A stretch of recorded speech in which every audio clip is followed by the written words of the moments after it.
Tragedi di balik ruang praktek. Dugaan kebejatan dokter kandungan C4BL di Garut, pasien menjadi korban. Pendahuluan, bayang-bayang kelam di balik pelayanan medis. Garut, sebuah kabupaten di Jawa Barat yang dikenal dengan keindahan alamnya dan keramahan penduduknya, kini tengah diguncang oleh kabar yang mengejutkan dan memilukan. Seorang dokter spesialis kandungan, berinisial C4BL, dilaporkan oleh beberapa pasien atas dugaan tindakan tidak senonoh yang dilakukan selama proses pemeriksaan medis di sebuah klinik ternama di daerah tersebut. Isu ini pertama kali mencuat setelah seorang pasien wanita, sebut saja Rani, nama samaran, memberanikan diri mengungkapkan pengalaman traumatisnya di media sosial. Postingan tersebut dengan cepat viral, memicu gelombang kemarahan dan ketakutan di masyarakat, khususnya di kalangan perempuan yang pernah atau akan membutuhkan layanan dokter kandungan. Tidak hanya satu, laporan demi laporan mulai bermunculan. Para korban, yang sebelumnya terbungkam karena rasa malu dan takut, mulai berani bersuara.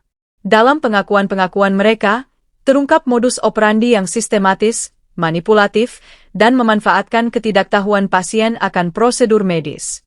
Kasus ini kini telah menjadi perhatian serius aparat penegak hukum, organisasi profesi medis, lembaga perlindungan perempuan, serta seluruh lapisan masyarakat Garut dan sekitarnya. Apakah ini hanya puncak dari gunung es? Ataukah ada jaringan pembiaran yang lebih besar di balik kasus ini? Dalam laporan eksklusif ini, kami mengupas secara mendalam tentang tragedi yang terjadi di balik ruang praktek yang seharusnya menjadi tempat pelayanan kesehatan dan keselamatan, namun berubah menjadi panggung kejahatan kemanusiaan. Profil singkat C4BL, antara prestasi dan kontroversi. C4BL, pria berusia 45 tahun, dikenal luas di Garut sebagai salah satu dokter kandungan yang paling senior dan berpengalaman. Ia menyelesaikan pendidikan spesialisasinya di salah satu universitas ternama di Bandung dan membuka praktek pribadi setelah bertahun-tahun bekerja di rumah sakit umum daerah. Di mata banyak pasien, C4BL adalah sosok yang ramah, komunikatif, dan cekatan. Ia sering memberikan seminar tentang kesehatan reproduksi dan dikenal aktif dalam berbagai kegiatan sosial. Namun di balik reputasi itu, sejumlah sumber menyebutkan adanya isu-isu kecil yang selama ini tertutup rapat. Seorang mantan perawat di klinik tersebut, yang meminta identitasnya disamarkan, mengaku pernah merasakan ketidaknyamanan saat bekerja bersama C4BL. Namun, saat itu, kekhawatiran tersebut hanya dianggap sebagai salah paham atau overthinking. Kini, semua potongan puzzle itu mulai membentuk gambaran yang jauh lebih mengerikan. Kronologi dugaan kejadian. Berdasarkan hasil investigasi sementara, dugaan pelecehan tersebut terjadi dalam kurun waktu antara tahun 2022 hingga awal 2025. Para korban mayoritas adalah wanita muda berusia antara 18 hingga 30 tahun yang datang untuk berkonsultasi mengenai kehamilan, gangguan menstruasi, atau program kehamilan. Menurut pengakuan korban Rani, dugaan tindakan tidak senonoh terjadi saat pemeriksaan USG transvaginal. C4BL disebut melakukan kontak fisik yang tidak perlu secara medis, bahkan melakukan tindakan yang seharusnya hanya boleh dilakukan dengan persetujuan jelas pasien. Awalnya saya pikir itu prosedur biasa, saya kan tidak tahu soal medis. Tapi setelah berkonsultasi dengan dokter lain, saya baru sadar, apa yang dilakukan dia tidak wajar, ungkap Rani saat diwawancara tim kami. Modusnya berulang, korban yang masih awam diperdaya dengan penjelasan medis yang kompleks agar menerima pemeriksaan lanjutan tanpa banyak bertanya. Bahkan, ada dugaan beberapa pasien diberi obat penenang ringan sebelum diperiksa. Kesaksian para korban. Rani, 25 tahun. Saya merasa dihipnotis. Saat sadar penuh, saya sudah diperlakukan semena-mena.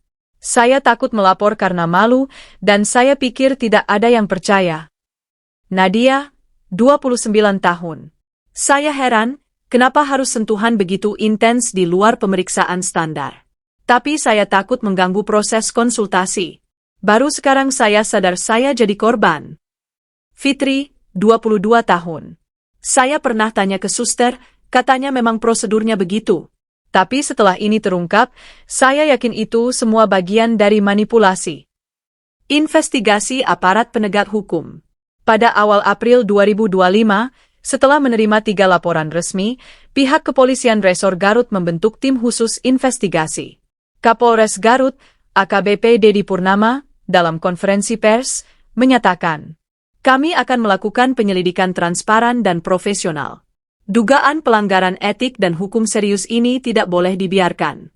Kami sudah memanggil C4BL untuk diperiksa." Selain itu, klinik tempat praktik C4BL kini juga ditutup sementara untuk keperluan penyelidikan. Polisi telah mengamankan rekaman CCTV, bukti administrasi pasien, catatan medis, obat-obatan yang diduga digunakan saat kejadian. Reaksi masyarakat dan lembaga perlindungan perempuan. Gelombang kemarahan dan simpati membanjiri media sosial. #keadilan untuk korban Garut sempat trending di X, sebelumnya Twitter, Indonesia.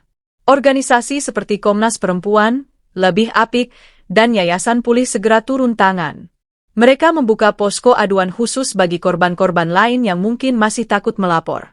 Kasus ini mencerminkan bagaimana ketimpangan relasi kuasa antara dokter dan pasien bisa disalahgunakan. "Ini tidak boleh dianggap remeh," ujar Rini Wulandari, aktivis Komnas Perempuan. Ahli hukum pidana, Profesor Dr. Arif Sumarno, SH, MH mengatakan, jika terbukti ada unsur kekerasan seksual dalam relasi profesional, pelaku bisa dikenakan pasal berlapis, pelecehan seksual, penyalahgunaan profesi, hingga pemberatan hukuman karena dilakukan terhadap pasien yang rentan.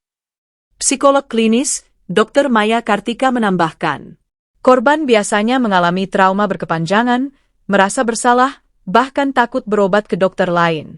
Ini berdampak besar secara psikologis. Upaya hukum dan tuntutan keluarga korban.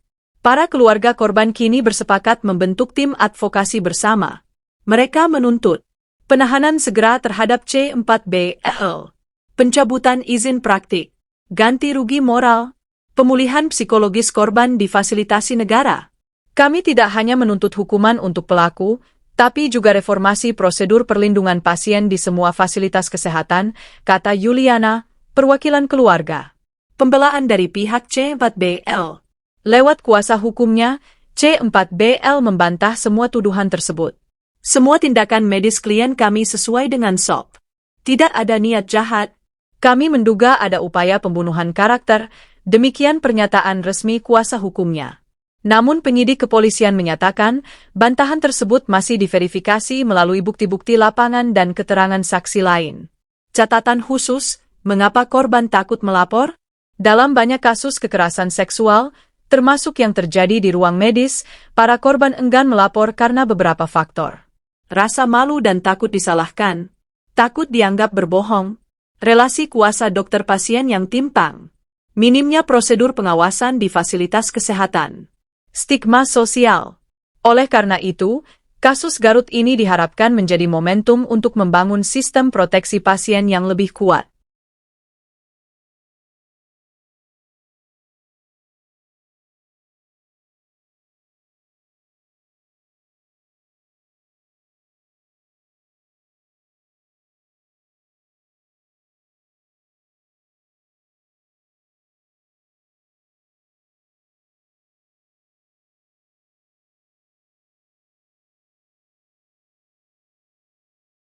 Kasus dugaan kebejatan C4BL ini menjadi alarm keras bahwa sektor kesehatan tidak boleh steril dari pengawasan publik. Pelayanan kesehatan berbasis kepercayaan harus tetap menjunjung hak pasien atas keamanan, kenyamanan, dan perlindungan hukum. Profesi dokter, setinggi apapun martabatnya, tetap harus tunduk pada norma etika dan hukum. Kami mengajak semua pihak, pemerintah, organisasi profesi medis, lembaga perlindungan konsumen, masyarakat luas, untuk bersama-sama mengawal kasus ini hingga tuntas dan memastikan tragedi serupa tidak terulang. Karena di balik setiap laporan, ada luka yang mendalam. Dan setiap luka, butuh keadilan untuk sembuh.